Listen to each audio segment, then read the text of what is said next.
Sejak akhir tahun 80-an, Babakan Caringin, Kota Bandung dikenal sebagai kampung boneka. Namun kini tak banyak perusahaan boneka yang masih bertahan.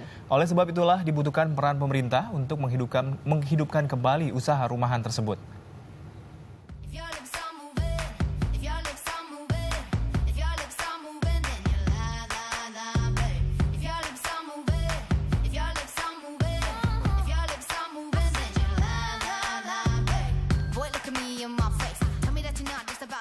Didominasi warna merah dan putih, patung boneka panda terlihat jelas setelah gerbang Tol Paster, Kota Bandung.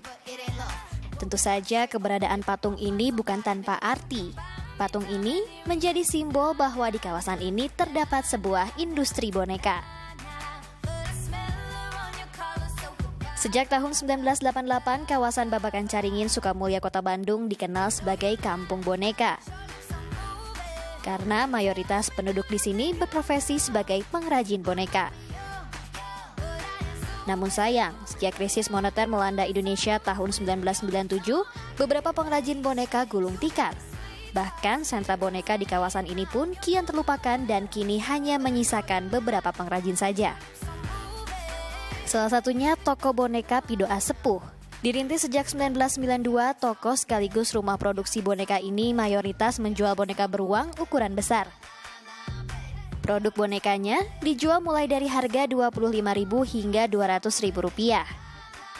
Salah satu kunci toko ini bisa bertahan hingga kini adalah karena mampu mengelola keuangan dengan baik, selalu berinovasi, serta terus mencari dan mempertahankan pelanggan hingga keluar Bandung. Tak heran, omset lebih dari Rp50 juta per bulan pun sudah pasti didapat.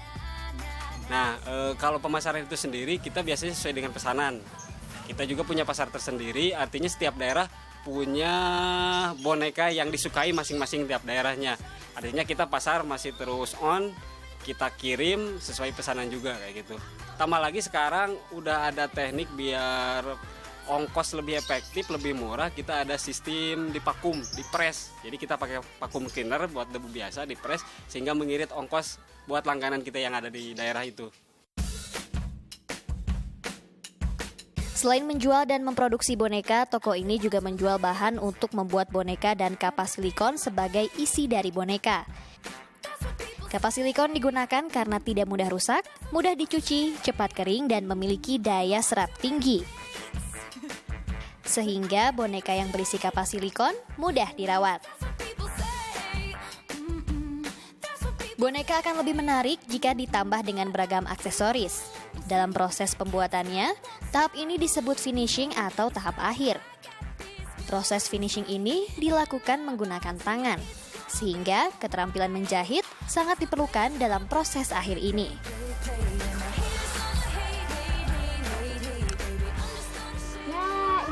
Hasil kreasi saya, Bapak dan juga Ibu sih sebenarnya bertiga ya. Iya. Ternyata cukup sulit juga ya Pak ya. Lumayan sulit. Boneka itu. Iya, apalagi kita berhubungan sama jarum kan. Jarum itu kalau kita nggak hati-hati ya bisalah ketusuk tangan, lumayan lah sakit. Jadi harus lumayan teliti juga pengerjaannya.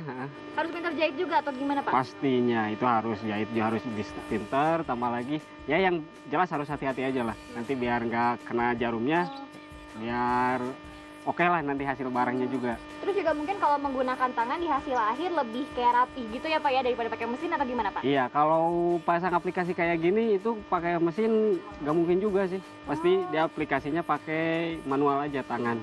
Oke, jadi lebih rapi. Iya gitu. Selain toko Pidoa Sepuh, toko sekaligus rumah produksi boneka yang masih bertahan hingga kini adalah toko Motekar. Di toko yang dirintis sejak tahun 1993 ini dijual berbagai macam boneka dengan ukuran kecil alias mini. Biasanya boneka-boneka tersebut dijadikan souvenir atau merchandise. Karena itulah, toko ini hanya menerima pesanan boneka dalam jumlah banyak. Meski kualitas boneka yang diproduksi oleh Kampung Boneka Sukamulya tak kalah dengan boneka yang dijual di toko-toko besar, namun peran pemerintah sangat diperlukan untuk mendukung usaha ini. Ya, harapannya pemerintah lebih memperhatikan gitu. Apa mungkin dengan memberi bantuan Ya mungkin lebih dipromosikan lagi gitu untuk yang dari luar, mungkin ada banyak study tour ke factory gitu. Jadi kan lebih meningkatkan promosi. Boneka adalah mainan yang disukai sepanjang waktu, terutama bagi anak perempuan. Hal ini karena mainan ini tidak berbahaya bagi anak-anak. Jadi akhir pekan ini tak ada salahnya kan berbelanja boneka di Kampung Boneka Sukamulya? Desi Juliani, Bugi Pramudia melaporkan untuk NET.